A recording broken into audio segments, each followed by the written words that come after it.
It's the most chaotic demand I've ever seen in 31 years. People woke up, okay, Wall Street bets kicked out the silver guys, doesn't matter. People got the idea, and then once the media got hold of it, people started looking at it. They're understanding what's going on, and they're piling into the silver market. A lot of new people. That's a movement. That's a sign of a movement. It's not just a trade to them. It's a movement of people saying, how do we get out of this prison fiat system that we're in?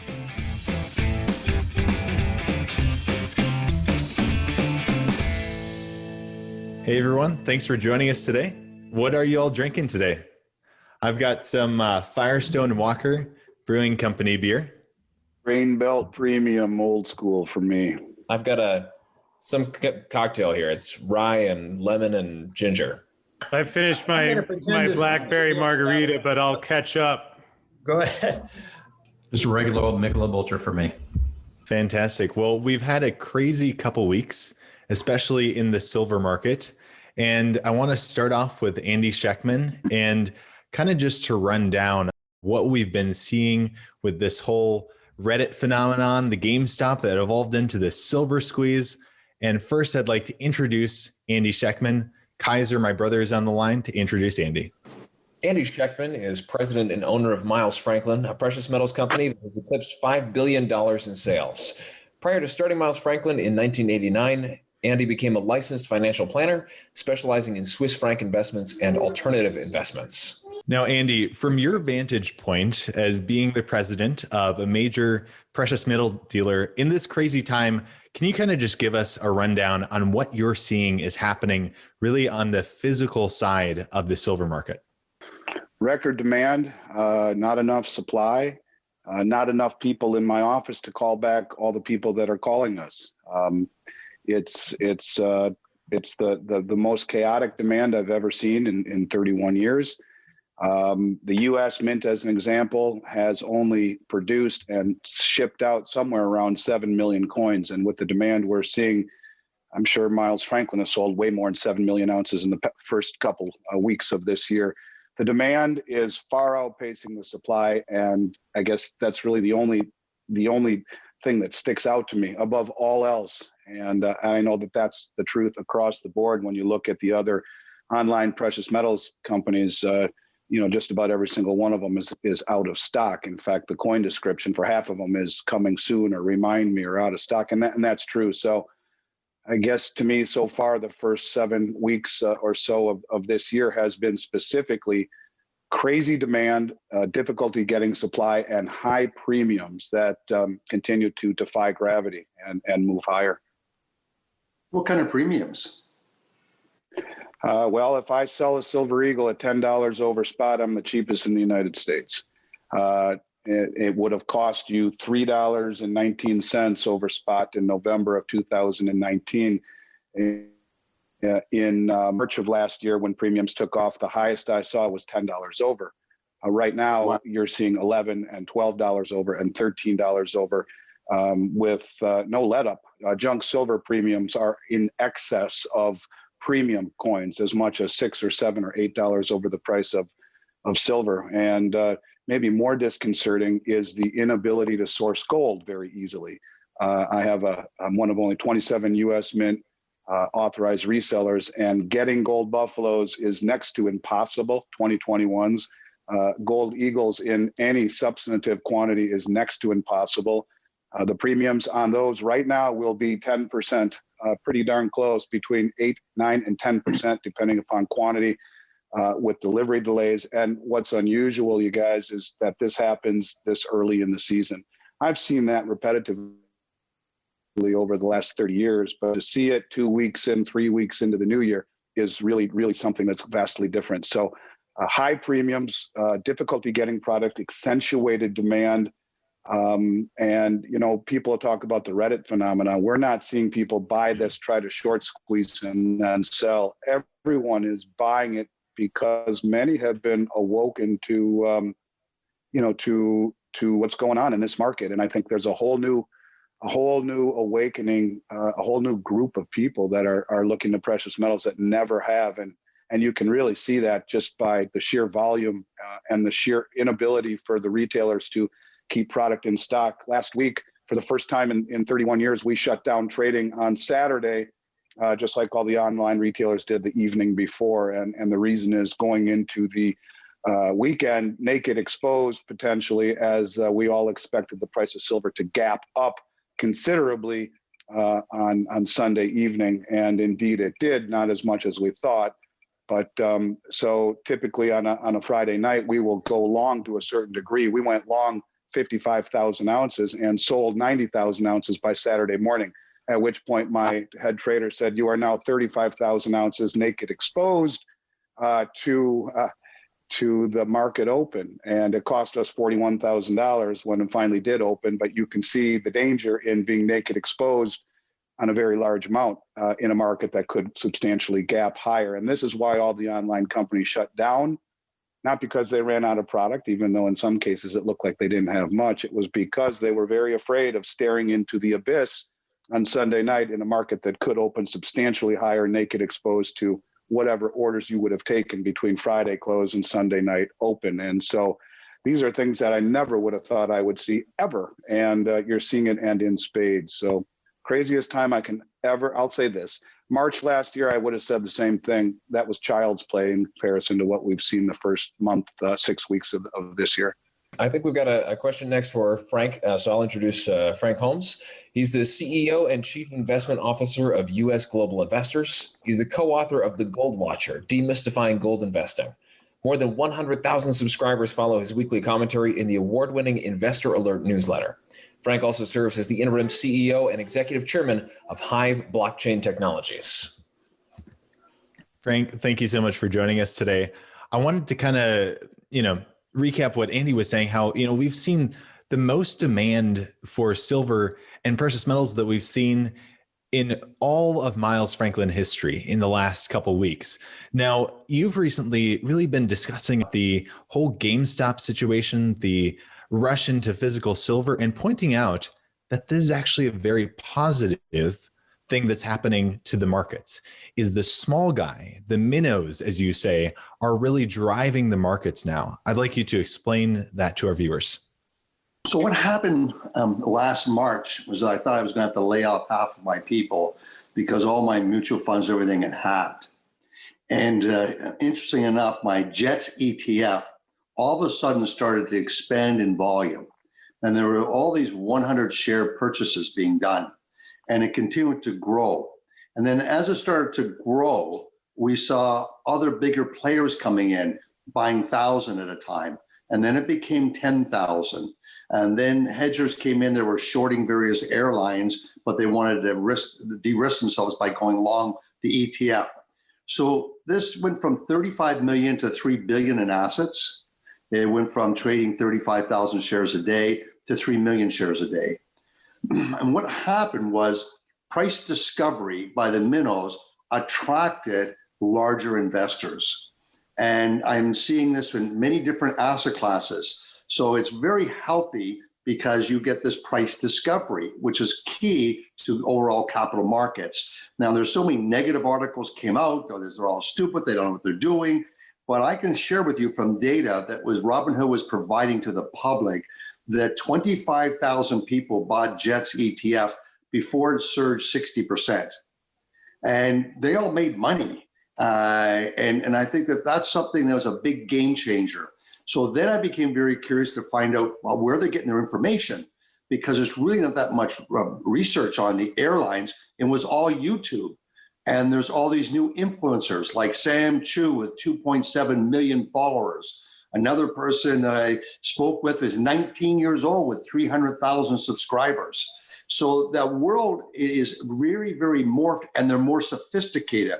Many came in because the last three crises that we've had, the airlines surged 80 to 120% 12 months later. So this never happened in the 90s when baby boomers, Jay and myself here, when we discovered the mutual funds and technology stocks, and everyone was going crazy over them, there's ETFs now and stocks. So then I went and had every one of my employees open an account at Robinhood and I've got just under 24 employees. They could know what the experience was like.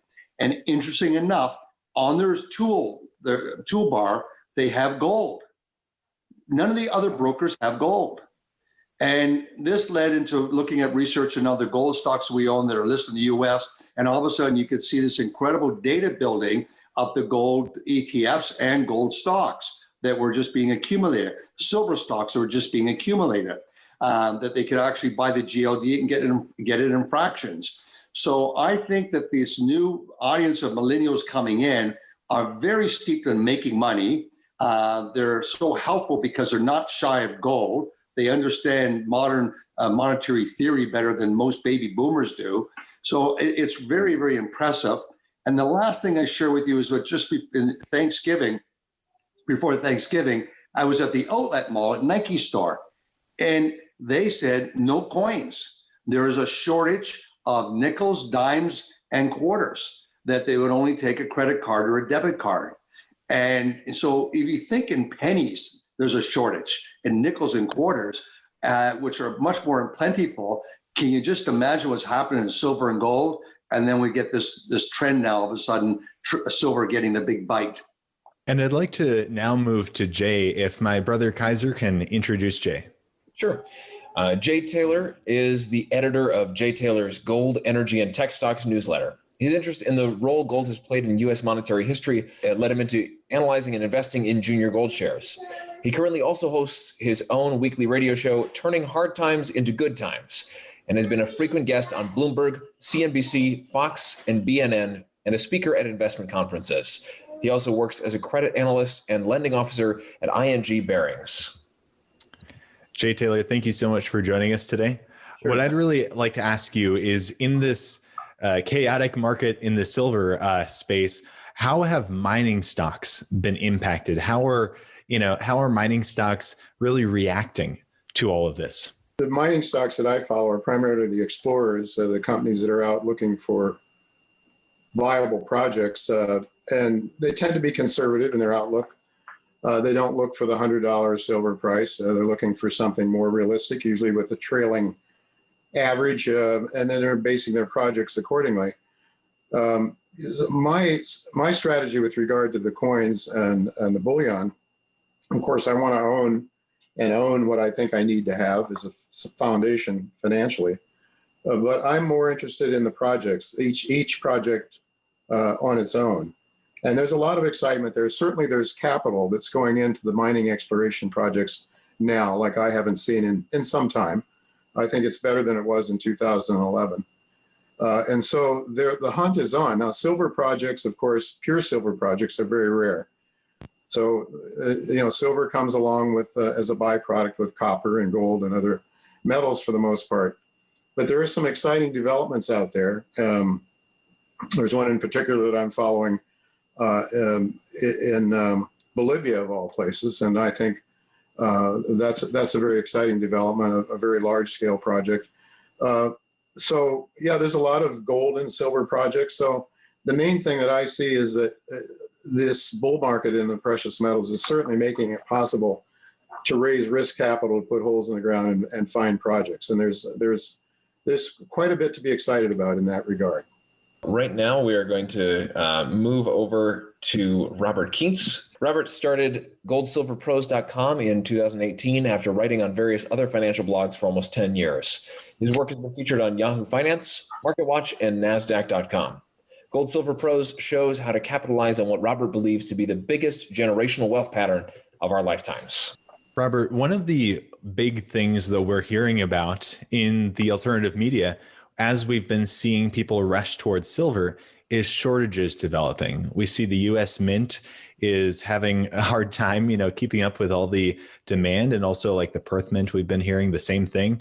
So with respect to shortages in the silver market, what has your research been telling you? I think at the current price level, people have been hoarding it. I was documenting on our channel the other night, I think the last 4 weeks, there have been 124 million ounces bought between the COMEX and the various ETFs and funds. And so what that is, I think, is an accumulation pattern for people that need silver for industrial use or want it for investment use, accumulating at this price. And given what we're seeing from bullion dealers like E&D and others, the retail market has gotten very tight. What we see on the COMEX is there's not a whole lot of deliveries in silver going on right now. A lot of that's moving over to the London market through the ESP mechanism. So it appears as though we're having some sort of short-term supply squeeze based upon these prices. And I think for people to let go of their silver, whether it be sitting in the COMEX vault or whether it be sitting in private hands, I think the price is going to have to go up quite a bit. Now I'd like to pass it to Chris, but first let's introduce Chris. Chris Marcus is a former equity options trader on the American and New York stock exchanges, financial writer for Miles Franklin, and founder of Arcadia Economics. Now, Chris, the question I'd like to ask you is kind of piggybacking off of the question that Robert addressed, was shortages in the silver market.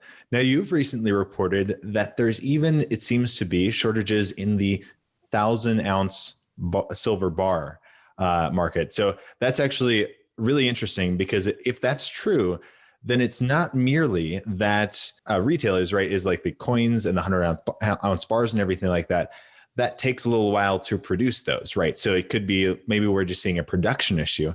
But if we're seeing these 1,000-ounce bars, there's a shortage in those as well, that might be signaling something even greater. What is your take on, and what are you seeing in shortages for silver? Well, I was stunned by what I heard this morning. And again, I'm not on the front lines of a bullion dealership, although fortunately Andy's here, because Ted Butler did an interview yesterday to put this in context. And Daniela Camboni said the same question. Is it just retail silver? Is it wholesale? And he said it was the 1,000-ounce bars too, because he was citing the 110 million ounces that allegedly went into the SLV trusts about a week ago. I have yet to find anyone who believes that's even possible, let alone that it happened without being taken from somewhere else that I would suggest is not being accounted for properly. But, I was thinking, all right, well, we don't know that yet. I did call Andy and said, let's say I had a customer had $10 million, wanted to buy silver, wanted to take delivery now. Andy, would you like to say what he said? I mean, you talked to the guy, and I think the answer says it all. I was told that the earliest that it could be delivered was March, and that the only way that they would deliver them to us is if we promised that we were not selling them to another refiner, because they didn't want to usurp their production supply for another refiner being able to do the same thing. Typically, 1,000-ounce bars are available lickety split. The fact that we were told it's 4 weeks and that they were being made right now, that they don't have any that they can just give us off the shelves, and this is from a COMEX depository, was kind of strange. I've never heard anything like Andy, that. what was the reason they said that it would take 4 weeks? Because they couldn't get a truck to deliver it until the first week of March. I believe you asked him, even if if we pay, I think you directly asked him if you pay a premium. Somebody wants the metal now, they're willing to pay a premium, and they still said there's no trucks. No trucks. And the premium that they were quoting, I believe, I've had a long day. It's been crazy here today, but I think they told me it was 60 cents above the May future contract, and not until March delivery. And I had to promise that I wouldn't sell them to some other refiner. That stuff you don't hear when you call on 1,000-ounce bars. Normally, I can get as many 1,000-ounce bars as someone could choke on. And it's the first time I've ever heard something like that. Andy, after I called James Anderson from SD Bullion, he said the same thing. I called a third dealer from a large shop that people would know, who asked me to leave them name private. And it was interesting, some of the comments he said. I'll read through those quickly. Premiums are rising on 1,000-ounce bars. They're going up rapidly.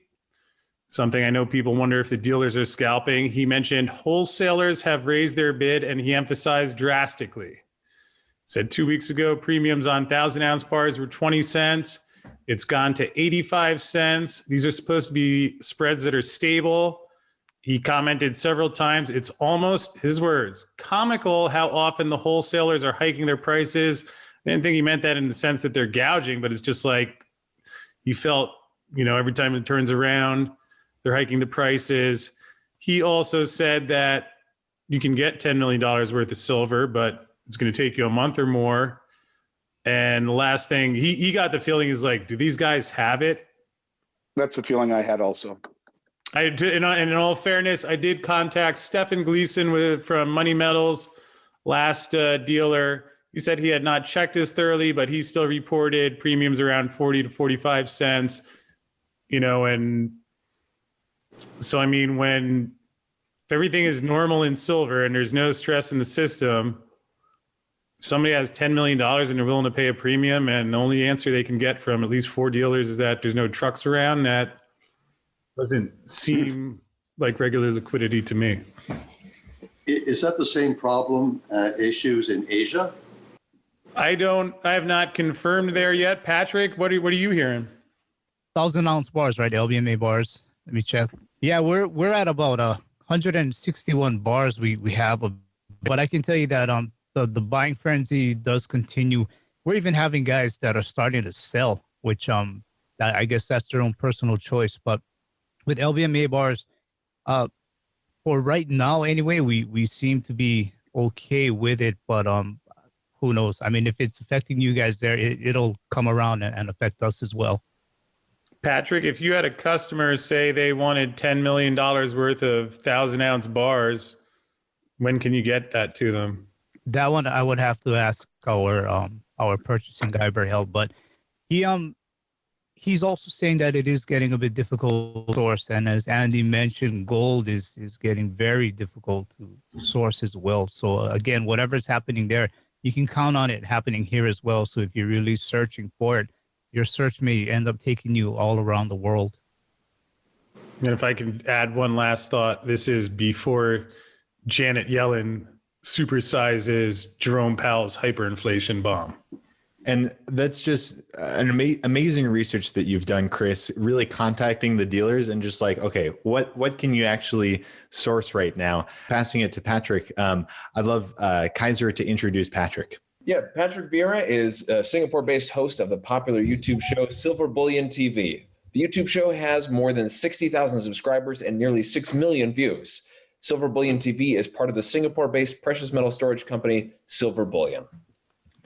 Now, Patrick, on the same line of thinking, like, I guess kind of just backing up a bit, about 2 weeks ago, what was going through your mind when you first saw this silver squeeze story? And probably, I'm assuming, phones were ringing off the hook for you guys. Well, yeah, it was. Thanks for having me on. What was going through my mind was I'm sitting about 10 feet or so away from our strong room where we keep all the silver and gold in the shop, but then we also have the vault. And I'm watching everything just flying off the shelves, and I'm like, no, stop, wait, I need to get some as well, right? So I'm getting this FOMO going on as well. But it took me back to last year, to March, what we saw, and it happened again, but it seemed the feeling was just very different. I mean, the rush to buy silver was incredible, and we saw the premiums go up, and then we had the concern where, okay, guys are coming in $29, $30 spot price, they're buying in Sing dollars, they're buying coins at over $40 a coin, Singapore dollars. And the concern was what happens if, again, the paper markets, they do that dump, and then guys are going to be holding silver at high prices again. And we ended up seeing guys selling shortly after it happened. But I think it's sort of stabilizing, but still revving. The engine is still revving, but it's not, so it's not spiking as much as before. It's just on a higher tone right now, and it's continuing to move on.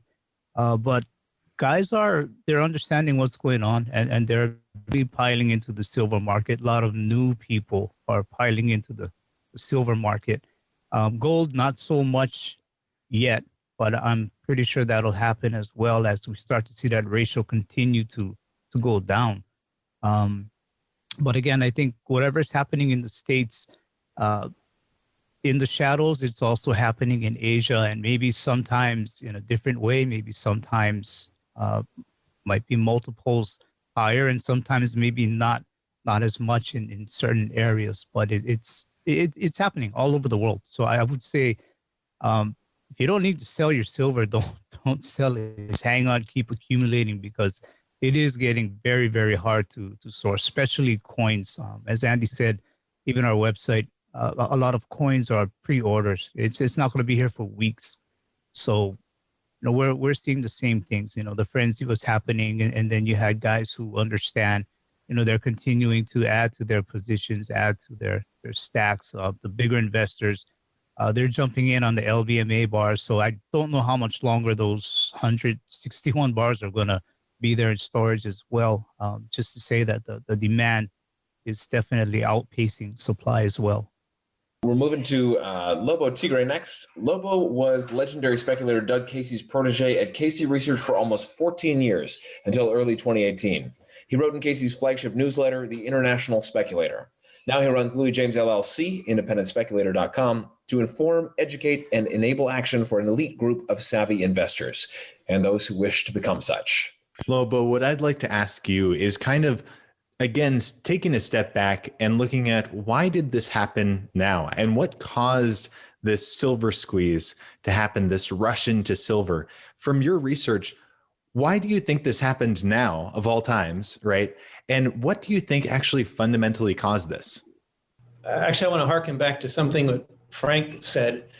I think this may be more exciting, as exciting as everybody has got me already in hearing these stories. And just looking at how tired Andy looks, just look at Andy. I mean, you don't need to say anything else. The guy's wiped out from all his selling silver. This is very exciting. But what Frank said really touches on something very important, I think. And without getting too lost in the weeds here, I think it's hilarious that some people who are already silver bugs jumped on the bandwagon at Wall Street Bets and said, hey, if you want to get on a massive short story, how about the shorts in silver? And they got basically shouted down and booted out. But by then the cat was out of the bag. So I think of this as being, like the expression says, an idea whose time has come. And I'm not saying this is all Wall Street Bets or Reddit, but more like an idea whose time has come. And maybe some of the ground that's prepared for this is actually Bitcoin. As much as many gold bugs and silver bugs like to hate the cryptos, they've been saying for years, fiat currencies are bad, they're dangerous for you, there's nothing behind them. And they've been educating an entire generation or two on the dangers of pretending that paper can be money. And then you've got this thing more recently of digital gold and this drumbeat of digital gold, digital gold, digital gold. Well, if digital gold is a good thing, well, that implies that gold is a good thing.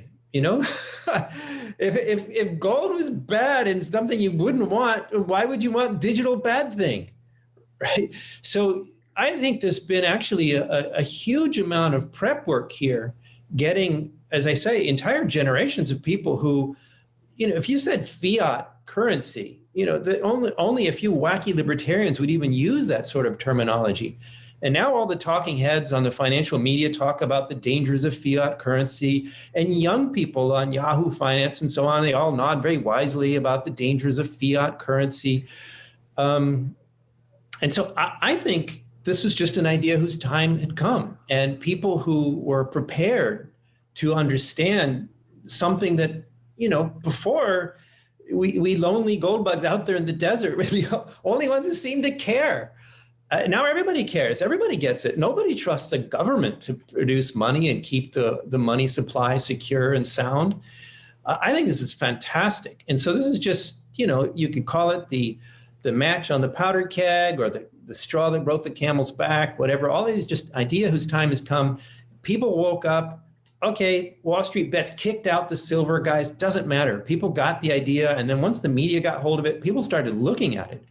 And as Frank said, younger people, they're not dogmatic or religious about these things. They're seeking alpha. And if there's an opportunity in silver or gold, then they'll take it. They're not going to hate it because, it's old fashioned. They want to make money. I'd like to just chime in on that. And that's genius. What he just said is exactly what I see. I don't see a bunch of people running to take advantage of this. I see a whole awakening by a whole wide swath of people. The very fact that I can hardly get any gold right now should crystallize that. It's not just the millennials that are chasing this idea. Everyone that I talk to, I'm getting calls by the droves of financial advisors on behalf of their clients. People are waking up to exactly that. And maybe it's the law of unintended consequences in action, but exactly that. And it's a mass awakening all of a sudden, on top of the fact that perhaps it was spurred on by the Wall Street Bets, but it's much bigger than that. For the very first time, as you said, an idea whose time has come. And I think for the first time in my 31-year career, I am really, really believing that because we're getting a whole subsection of people that we've never had before, and lots of them. And so I think that was really well said. And also like just to mention something about what Patrick said. It's not just silver. Might be a silver squeeze, but I'll tell you quietly, all of a sudden, gold's almost harder to get, and it's disappearing. It's so hard to get Canadian Maple Leafs. There's 4, 5, 6 weeks back ordered, and highest premiums I've ever seen. Gold Eagles, Gold Buffaloes, everything is disappearing. Not just silver.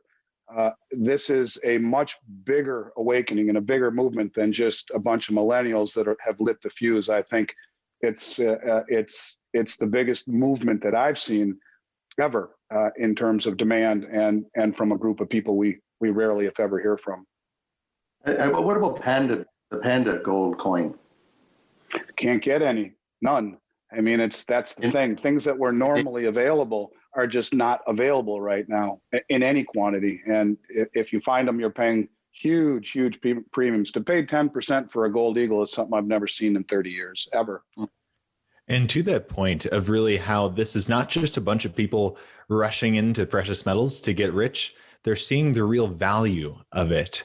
I'd like to move now to Tavi Costa, but first, if my brother Kaiser can introduce him. Sure. Tavi Costa is a partner and portfolio manager at Crescent Capital and has been with the firm since 2013. He built Crescent's macro model that identifies the current stage of the U.S. economic cycle through a combination of 16 factors. His research has been featured in financial publications such as Bloomberg, The Wall Street Journal, Financial Post, and Reuters. Tavi, what I'd like to first ask you about is about this value that is in precious metals, and especially silver. You've talked about how really anything for silver under $30, silver is probably the most attractive asset on the planet right now. Can you expand on that? Sure. Thanks for having me, by the way. What I would like to say is I think the macro environment with monetary policy becoming a funding tool for the government, where they have to suppress interest rates through the expansion of the monetary base, it creates a supercharged environment for assets that serve as an alternative to the monetary system. And then gold, silver, Bitcoin all serve as some of those assets. And the Fed is forced to run the economy really hot right now. And the global economy is on the verge of a commodity supply super shock, in my view. At the same time as we just had the largest wealth transfer from the government to the people. And not a lot of people are looking at this, but back in 2008, when we had money printing and we had fiscal stimulus, actually the bottom 50% of the population lost close to 84% of their wealth back then, their net worth. Today, actually, we saw in the middle of a recession, probably more like a depression, the largest increase in net worth ever or in the history of the data. So, this is happening across all classes in a society, and it's about $13 or $12 trillion of wealth creation. At the same time as we're seeing a breakout in commodities from a 12-year resistance line. So I think there's a point to be made about an inflection point actually for inflation, where investors are beginning to find that there's a lack of alternatives to invest in terms of any investment that yield more than inflation. So it forces investors into a space of known yielding assets, and that's commodities. That's where it's cheap. And certainly gold and silver would fit that category. But silver for me is really a little bit more in terms of the not only the gold to silver ratio, but when you look at this move towards a green world, or just when you look at the highway from the old world to the new world, silver is that highway. So I think that when you add the fact that we might have a supply cliff issue, especially among the gold and silver producers, as we point out in some of our research. It seems to me pretty clear that a lot of investors and large companies will be looking for large, new deposits of gold and silver, new discoveries. At the same time, we're seeing CapEx cycle for silver miners declining. How many times in history we've had silver going up 50% and production is actually down? Or just look at capex for the silver miners, which is hard to measure because, as you all know, it's hard to find a pure silver miner. But doing my best, I can see that probably about 18% decline in capex on a year-over-year basis for silver producers. So those numbers are staggering to me, and I think that gold miners are likely to be the new growth stocks. Finally, actually, gold and silver stocks are trading a more attractive free cash flow yield than tech stocks. Tech stocks are the darling of the market here. So a lot of reasons why I would like to own silver. But if you put it all together with the macro imbalances, along with the political environment, we just had a Democratic sweep. We had Yellen, Janet Yellen is back. We had Bernie Sanders is on the budget committee. We have the IMF calling for the Great Reset. We got the Fed saying that they're not thinking to raise rates. We got unlimited QE. So it's sort of crazy to think that we're only getting started at $27 or so trillion of public debt. So for me, owning assets like gold and silver is sort of imperative. Well, thank you everyone for joining for this first half of the Mugs and Metals. We want to open it now for open discussion regarding, if you had any comments on everything that's been discussed today, kind of the maybe opening question for this open discussion that I'd like to pose to anyone who would like to chime in is the silver squeeze over, or are we just seeing the beginning of it? I'll take that one. I think we're just seeing the beginning of it because, as people were saying earlier, was talked about, we have a new class or generation of investors who've gotten pretty savvy to the game. And it's really encouraging to see the millennials get involved here because after all the propaganda and crap that they're fed in the schools and in the media, for them to kind of overcome that and come to precious metals, before we have our next crisis, I think is extremely encouraging. And I think that they understand and know how to use technology better so they can get to information very quickly, especially over social media. And they've really been powering it. We saw it first in Robinhood a few months ago when they got into gold, and gold popped up on Robinhood's top trades. And it was them driving it. Now we're seeing it in silver. We're seeing it with Wall Street Silver on Reddit, and they're really getting involved in the precious metals. And they come to my channel and are blowing up my channel saying, hey, I'm so glad that you're talking about this, and really trying to educate their friends. And so that's a movement. That's a sign of a movement. It's not just a trade to them. It's a movement of people saying, how do we reach safety? How do we get out of this prison fiat system that we're in? How do we express ourselves financially and provide value? And I think they've done a really good job of that. So it's really good to see. That was the group that I was most worried about, especially my kids are in that generation. I was worried about them not kind of figuring out the value of the precious metals, and I'm so happy to see that they are. I'd just like to add to that on silver, almost 20% of the demand is solar panels, and this $1 trillion is going to go into this infrastructure spending is all green. And we saw $1 trillion raised in Europe for green spending.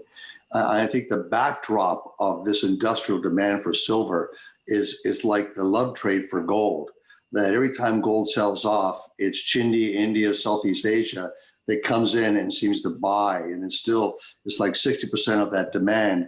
We're talking a lot about the fear trade and interest rates and money printing, et cetera. But for gold, it's so important. Every major sell-off, it comes out of, there's 6 times the amount of gold worn by Indian women than there is in Fort Knox. And I think that more and more young kids are educated and informed. And if they're green orientated, they know that silver is a key component. And the fact that inflation, steel prices are up 70%. Copper's at an 8-year high. Lumber prices are up 40%. Food prices are up 21%. Where this is real CPI is not, I think, being reflected. And I think that we're going to see this sort of secular bull market in these metals, and in particular silver. I'd like to ask a question maybe of Andy, a theoretical question that I'm sure you can't answer, but what price would it take to clear the market so you didn't have to wait months and months to get your silver? That's a tough one. I don't know, but it wouldn't take a lot of money by today's standards. I would think that Steph Curry could probably take one of his year paychecks and clean out half of the the online dealers in the country. Not a lot, not as much as one would think. I don't know, but I think that the market is really quite thin, and it's really not easy to continue to get product in any substantive quantity. Yeah, but at the right price, people would let it go, in theory. Well, yeah, I mean, for people to sell. Well, I can tell you that at this point right now, and I think that would be at $50. That's the target that everyone's looking at. When it gets 50, the double top, would it pry some money out? And yeah, one of the things that Patrick said is that he's seeing people sell. We have not seen anybody sell. Nobody is selling here, and so I would think it would be $50, assuming that came with an environment that wasn't very scary and freaking people out, because there's a whole level of concern that goes above and beyond making money right now that is kind of accentuating the whole trade. But I think $50 is where I'd expect to see people try to sell some and unload some, pay off debt or whatever it may be. And I think that's probably the first stop anyway. I'd like to jump in with a point if I can. As much as I like stacking as much as anybody else, I think the real opportunity I see right now is in the stocks. We all have seen these charts about how gold and silver stocks have been lagging the metals in general. Just this last weekend, I put out some new charts on silver specifically. I need to put these up on the web. They just went out in an email. But it's really interesting. I mean, we all remember, you guys remember how much more pounded into the ground the silver stocks got in 2014, 2015, down towards the bottom. I mean, silver was hurting, but the stocks just got smashed through the basement floor. And then 2016 happens, silver starts coming back, and the stocks went through the roof. And there were certain large silver companies that will remain nameless that were not profitable that went up 500% in the first 6 months of 2016. That's the kind of leverage that that's why we buy the stocks. We want to see the stocks give us leverage to the underlying commodities. And the reason why I bring this up is because we really haven't seen that lately. Like that's the normal expected move for the stocks to give us leverage over the metals. And over the last year, you look at the main ETFs for silver that have silver companies in them, and they're pretty much tracking silver. They're all up around 50% over a year ago. Silver's right in the middle of the pack of SLV and PSLV. And I think that really highlights an opportunity. The silver stocks have not really moved yet. I think there's been so much fatigue or bearish sentiment. People are just so tired of the manipulation and the BS in the market. A lot of people just gave up. But now this fire is lighting under there. I could really see the silver stocks doing as they always have done historically and taking off. So I just want to highlight that as an opportunity. It's certainly a top priority for my own research right now is to find any overlooked gems in the silver stocks that I don't have in my portfolio yet. I agree with that very much. I know First Majestic, I bought some in January of 2016 at $3.40 a share.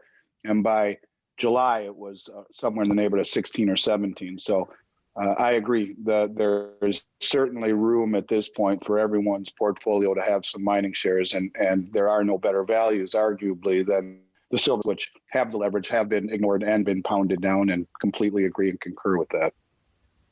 Now, another question just kind of posed to anybody who would like to jump in is kind of getting back to what Andy was saying earlier, how really the untold story amid this whole silver squeeze is gold, how it seems like it's hard to find physical gold and hard to source physical gold nowadays in the last couple of weeks. So any particular anecdotes that anybody would like to share, and kind of what is everyone's perspective on this kind of hidden story that no one's talking about?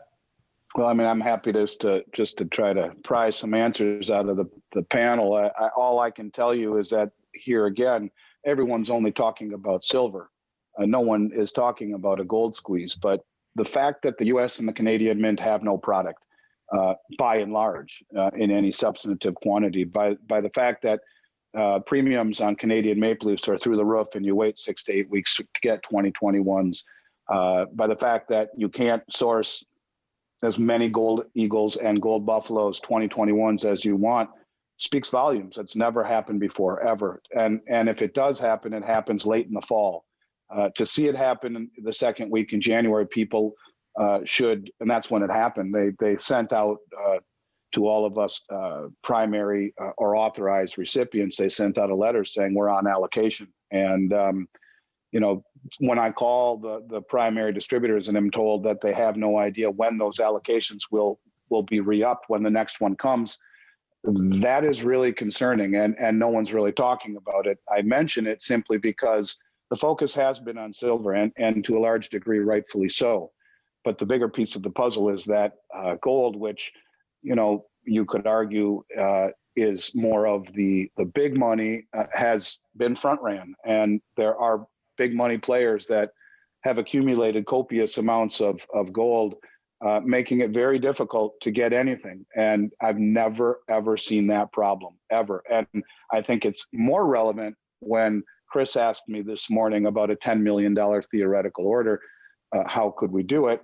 It's more disconcerting that I could not do it right now in Gold Eagles, Gold Buffaloes, or Gold Maple Leafs without a considerable delay, without massive premiums. That is, to me, the bigger piece of the puzzle, because gold is kind of the mothership, and gold and silver have a 90% correlation just about since, through all of history. As one goes, so too will the other. They will pull each other up. One will lead or one will follow. That's irrelevant. But I will simply say to you that we're all looking at silver.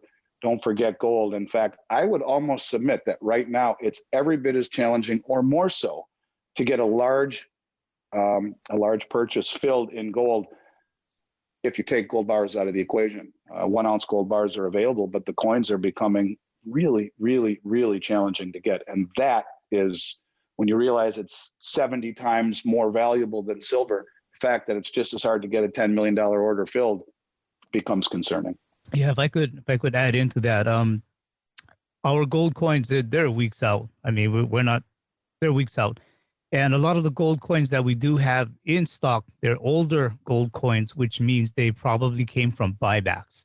So as far as getting new stock, new inventory, as Andy said, it's a challenge right now.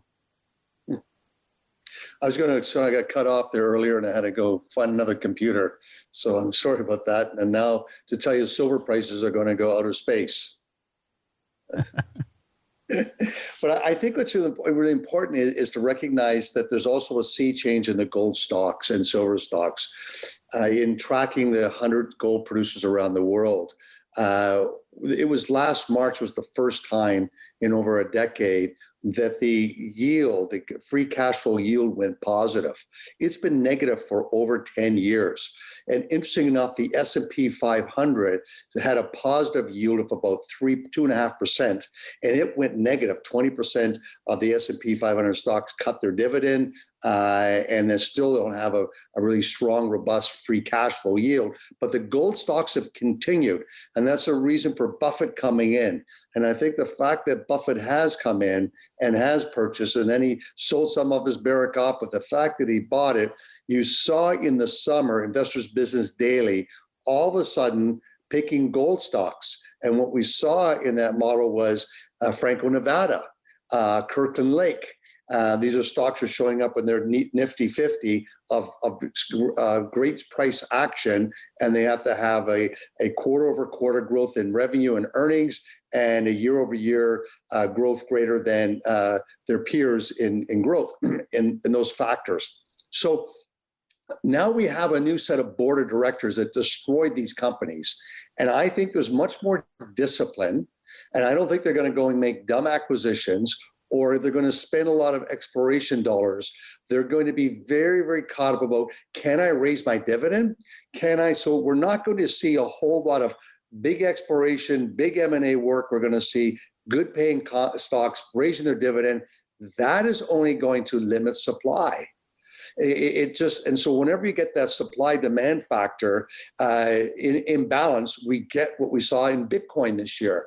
Last year in May, they have the annual supply. Can you imagine today if 100 million ounces of gold were all of a sudden only 50 million ounces produced? What would that do to the gold price? It'd be 10,000. What would it do to silver prices of half of the supply, which is halved? And it took, interesting enough, 6 months for Bitcoin all of a sudden to take off. And I think that you saw, like I, as the chairman of Hive Blockchain Technology, we're the first to go and do crypto mining. Well, Ethereum went up 480%. Can you imagine what happened if silver went up 480%? Well, Hive went up 2,500%. So that's what can happen to silver stocks, as you're talking earlier. And this is what can happen to gold stocks. And we're not going to get this crazy spending. So I think the supply demand factors, which you're talking about, they're going to remain very, very, very productive in the business. You're going to have a decent spread. And if you can source coins, et cetera, I think it's a great bull cycle that a lot of people are dismissing still. I'd like to throw in one more thought here specifically to silver. And that is, when we talk about the retail difficulties, I hadn't heard yet that the 1,000-ounce bars were getting hard to find. But one of the pushbacks on the silver short squeeze has been, okay, well, you go down to your local coin shop and you can't find silver rounds or eagles. That's not going to affect the spot price. The futures trading in New York, they don't care about your problem getting a silver dollar at the coin shop. But if the coin shops are empty, if the bullion dealers are empty, if everybody's empty, well, maybe the retail guy will start piling into the ETFs. And guess what? The ETFs could stand for delivery at the COMEX. The little guy, he's not going to go take a 5,000-ounce bar off the COMEX, but the ETFs could. So I'm just suggesting, I'm not making a prediction here, I'm just suggesting that this kind of demand, if it continues, I do think there is a trickle up scenario here where the retail really actually could have an impact on the paper trade in New York and London. And I will say that a few of my subscribers, some well-to-do business owners that follow me, have contacted me seriously about starting a fund to go take silver off of the COMEX. And they're willing to put in $20,000, $30,000, $40,000 each to do it. So I think there is a movement for some people to get involved in that COMEX trading. That's what I think is beautiful about what's happening is that, all right, we know, not a big surprise, governments lie, banks cheat and steal, yet maybe we'll come back one day and I don't know, and we'll see it differently, but from everything I look at, it sure looks like those banks went all in last Tuesday on a bluff in the face of the wildest buying spree in silver, whether physical or ETF. David Morgan a week ago came on the show. He said even the Hunt brothers, he hasn't seen anything like that. So while everybody was watching, they tossed their paper. And to me, it seems like the people called them. A couple of years ago, that probably would have sent it down for a while. And fine, just keep throwing paper. It's nice. I love the Wall Street Silver. These guys are inspiring. The energy they've brought to our sector in 2 weeks, it's like we haven't done this much, gotten this much, we've done this much, but the impact has gone exponential in a very short period of time. And I think it's great because now, banks can put out headlines, they can hammer contracts. We can also read a price and volume chart. And fortunately, I reached someone at the CFTC yesterday. Now we have thousands of people that are getting ready to submit claims because, for all the crimes these guys commit, geez, could you watch one of those old movies and at least cover your tracks a little bit? They leave the fingerprints everywhere. They think people are too stupid to ever stand up and do anything. So I applaud everyone who, in a completely honest, moral, and legal fashion, is just standing up, spreading truth, and they're finding out quickly. The banks don't have. It's like you punch them in the face with a little truth. You see how quickly they go down.